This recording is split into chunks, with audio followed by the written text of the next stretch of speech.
India TV YouTube channel को subscribe करें और बेल आइकन दबाएं। आप देख रहे हैं जीतेगा इंडिया। नमस्कार, मैं हूं अजय कुमार। 2 शॉट वैक्सीन के कोरोना से बचाव का इससे बेहतर और सुरक्षित रास्ता आज नहीं है। वैक्सीन और वैक्सीन, इसके अलावा और कुछ भी नहीं है जो आपको बचा सकता है। जितनी जल्दी आप वैक्सीन लेंगे उतनी जल्दी आपको यह रक्षा कवच मिलेगा और कोरोना से इस लड़ाई में आप उतनी तेजी से जीत की तरफ आगे बढ़ेंगे।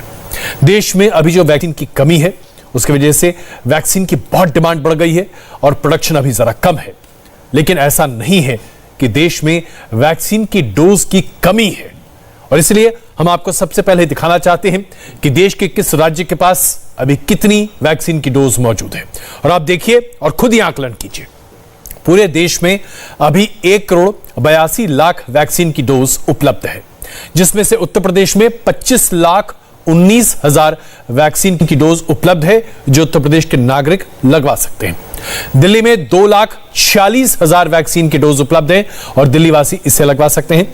राजस्थान में 76,000 वैक्सीन के डोज हैं।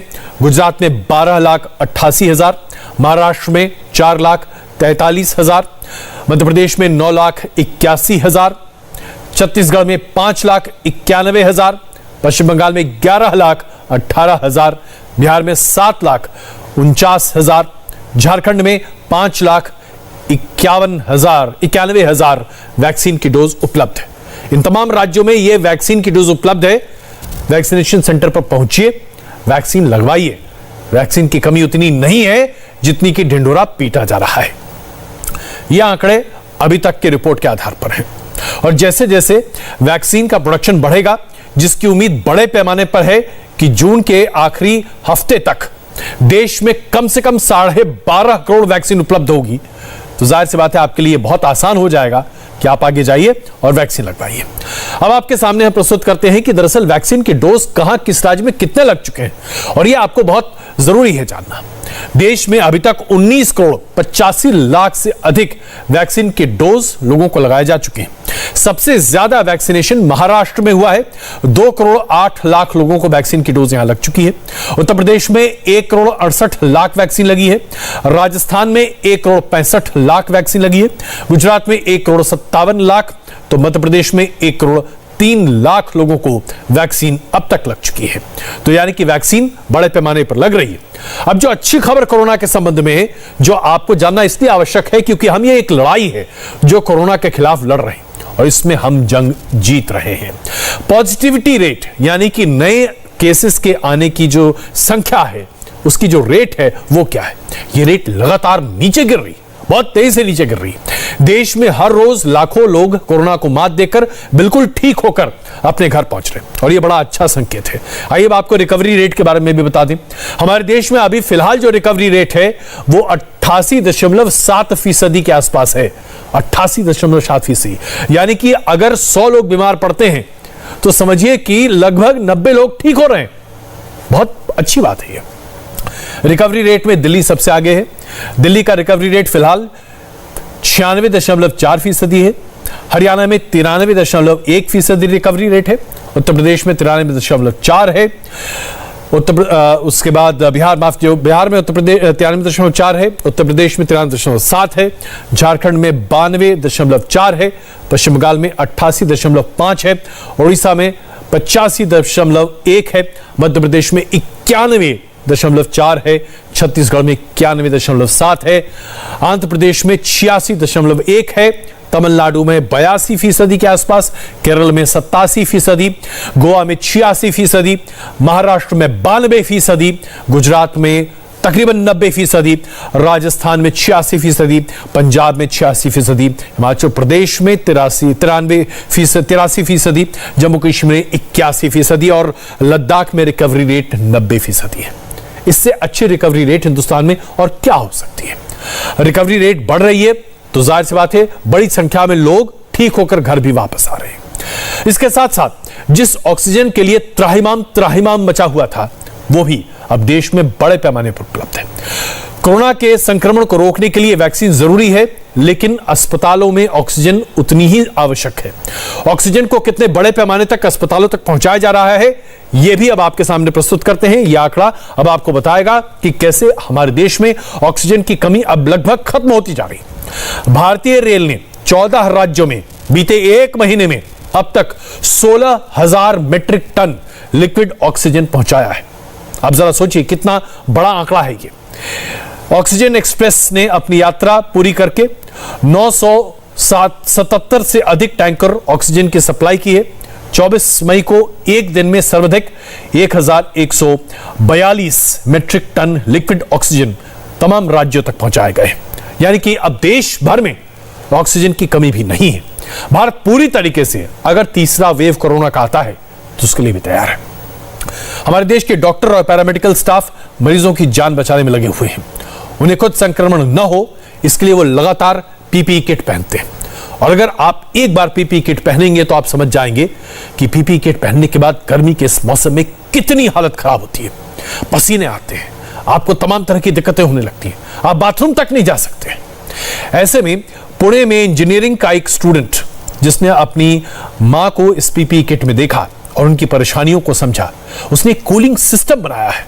जरा देखिए हमारे देश के होनहार छात्र किस तरीके से मददगार साबित हो रहे हैं। आपने कोरोना के खिलाफ लड़ाई में फ्रंट लाइन वर्कर्स को पीपीई किट में तरह तरह की मुश्किलों में देखा होगा। अब उन्हीं मुश्किलों को आसान करने के लिए इस खास डिवाइस को डिजाइन किया गया है, जिससे पीपीई किट पहनने वालों को दुश्वारियों से आजादी मिलेगी। इस डिवाइस को पुणे में रहने वाले इंजीनियर स्टूडेंट निहाल सिंह आदर्श ने बनाया है। निहाल सिंह ने इस किट का नाम कावटेक दिया है। दावा है कि इस कावटेक तकनीक से पीपीई किट में हवा का बहाव हमेशा बना रहेगा। पीपीई किट पहनने वालों को गर्मी नहीं लगेगी।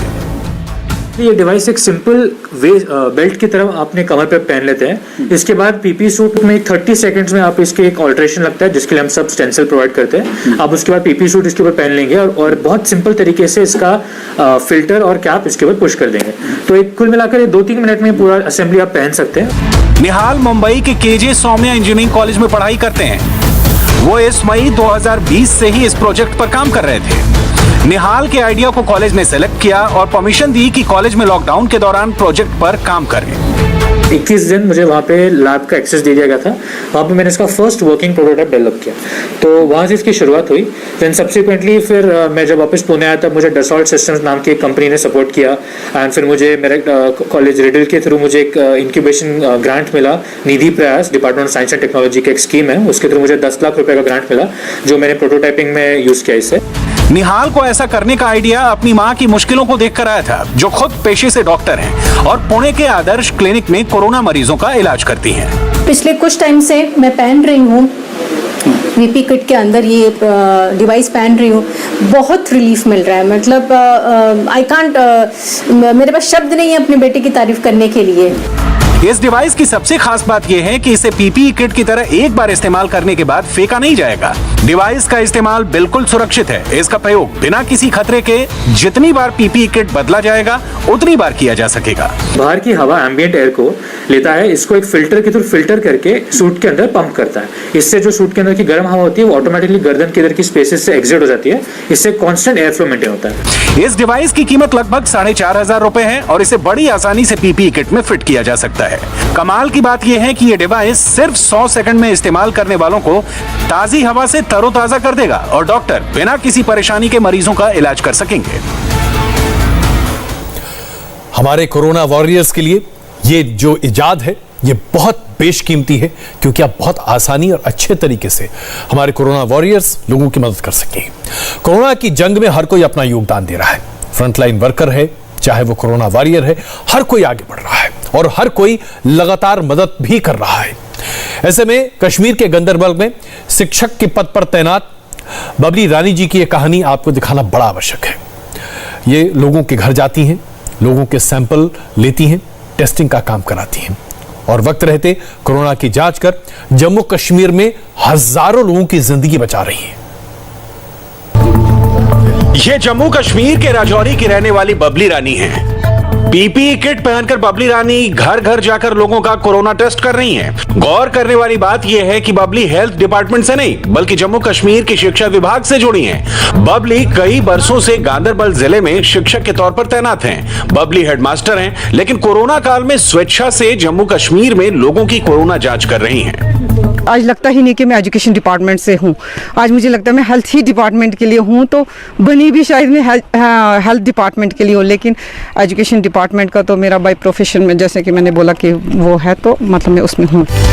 जम्मू कश्मीर में पिछले साल सर्दियों से स्कूल बंद हैं। कोरोना की पहली लहर में खुद बबली को भी कोरोना हो गया था, लेकिन बबली ने कोरोना को हराया और फिर जब सरकार की तरफ से सूबे के कर्मचारियों को कोरोना टेस्टिंग में मदद देने का प्रस्ताव आया तो बबली ने इसे आगे बढ़ चढ़कर कबूल किया।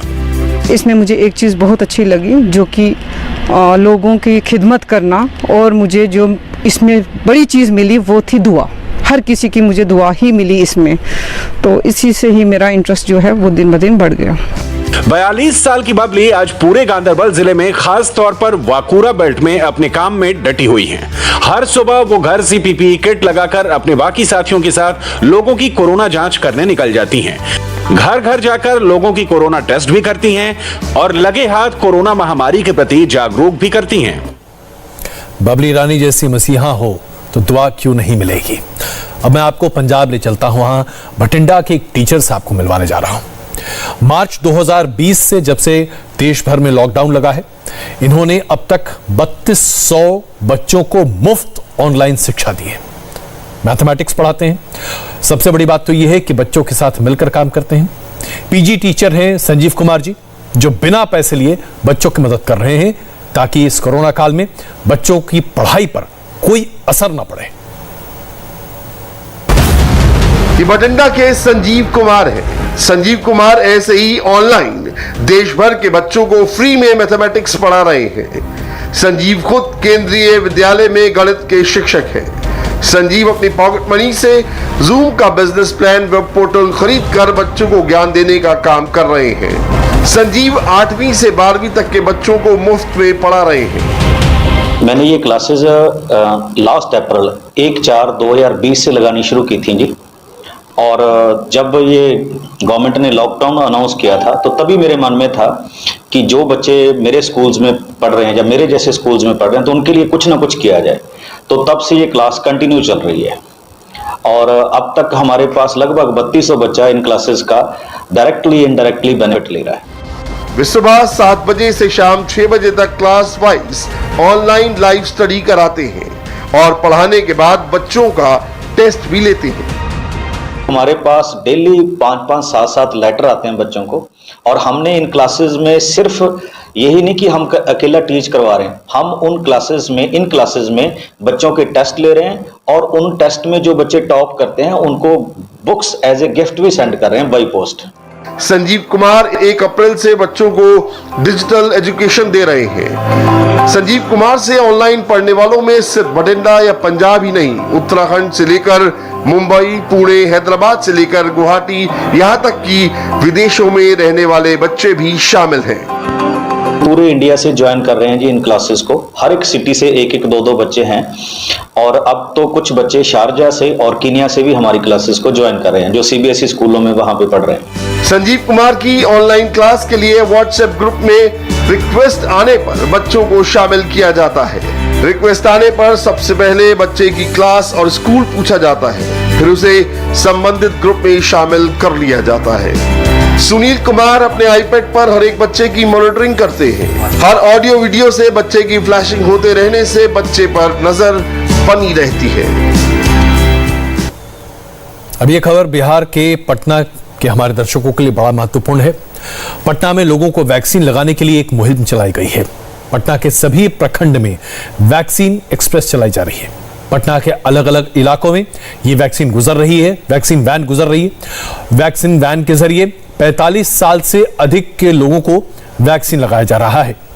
हर दिन इनका टारगेट है कि कम से कम 200 लोगों को वैक्सीन लगाया जाए। आपके इलाके से जब ये वैक्सीन एक्सप्रेस गुजरे, इसका फायदा उठाइए, आपके लिए बहुत फायदेमंद है।